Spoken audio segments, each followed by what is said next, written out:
11 मई 1857।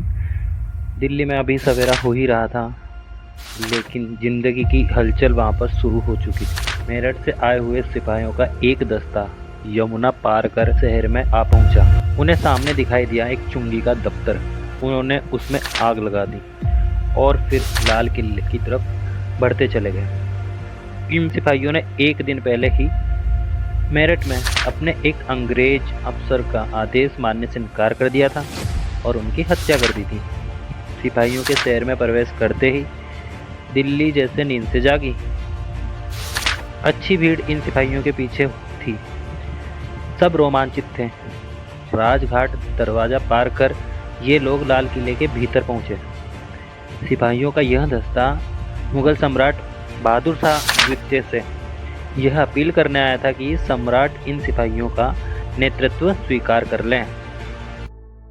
हालांकि east India company से pension पा रहे मुगल सम्राट के पास उस समय इन सिपाहियों की रहनुमाई करने के लिए कुछ बचा ही नहीं था। फिर भी मुगल सम्राट का नाम इन सिपाहियों के विद्रोह को महत्व तो प्रदान कर ही सकता था, इसलिए सिपाहियों ने सम्राट से रहनुमाई की अपील की थी। वो थोड़ा हिचकिचाए तो जरूर, लेकिन तय कुछ नहीं कर पाए। बहरहाल सिपाहियों ने बहादुर शाह को इस बात के लिए राजी तो कर लिया। इसके बाद सिपाहियों ने दिल्ली पर कब्जा करने का अभियान शुरू किया। कंपनी के राजनीतिक एजेंट साइमन फ्रेजर समेत सैकड़ों अंग्रेज इस अभियान में मारे गए। सरकारी दफ्तरों पर या तो सिपाहियों ने कब्जा कर लिया था या फिर उन्हें नष्ट कर दिया था। इस तरह सत्ता के केंद्र और प्रतीक के रूप में दिल्ली पर कब्जे के साथ 1857 के विद्रोह की शुरुआत हो गई। विदेशी शासन को खत्म करने की दिशा में यह असफल लेकिन साहसिक प्रयास था।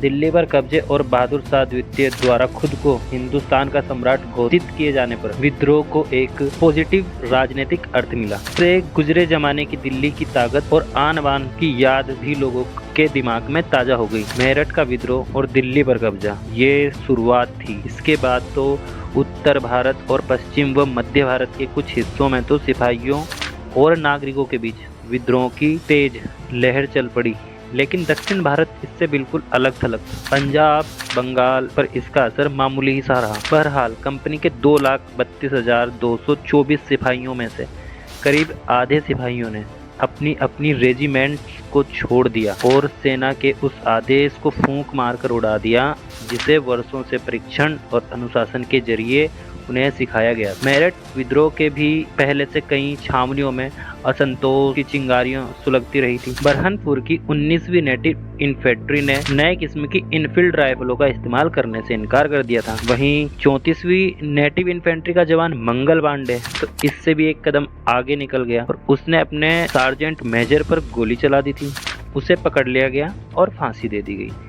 इस रेजिमेंट को भी भंग कर दिया गया था। बहरहाल मंगल पांडे एक अलग ही टॉपिक हो सकता है, इसके ऊपर भी बहुत बात की जा सकती है। दिल्ली पर कब्जे के एक महीने के भीतर विद्रोह लगभग सभी बड़े केंद्रों जैसे कानपुर, लखनऊ, बनारस, इलाहाबाद, बरेली, जगदीशपुर और झांसी तक फैल गया। इन सब जगहों पर लोगों ने अंग्रेजों के खिलाफ गहरी नफरत थी। विद्रोह ने हर जगह अंग्रेज प्रशासन के पांव उखाड़ दिए। क्योंकि विद्रोही सिपाहियों के पास अपना कोई नेता नहीं था, इसलिए उन्होंने स्थानीय सामंतों, नवाबों और राजाओं को अपने साथ ले लिया और उन्हें नेतृत्व की जिम्मेदारी सौंप दी। ये लोग भी ब्रिटिश हुकूमत के हाथों काफी सताए हुए थे, इसलिए उन्हें असंतोष तो था ही। वे विद्रोही सिपाहियों के साथ आ गए। कानपुर में अंतिम मराठा पेशवा बाजीराव द्वितीय के दत्तक पुत्र नाना साहब को विद्रोहियों ने अपनी कमान सौंपी। अंग्रेजों ने नाना साहब को उत्तराधिकारी नहीं माना था और उन्हें पुणे से निर्वासित कर दिया गया था, इसलिए वो उस समय कानपुर में रह रहे थे। लखनऊ में बेगम हजरत महल ने नेतृत्व संभाला। सारे महत्वपूर्ण पदों पर मुसलमान और हिंदुओं को नियुक्त किया गया था।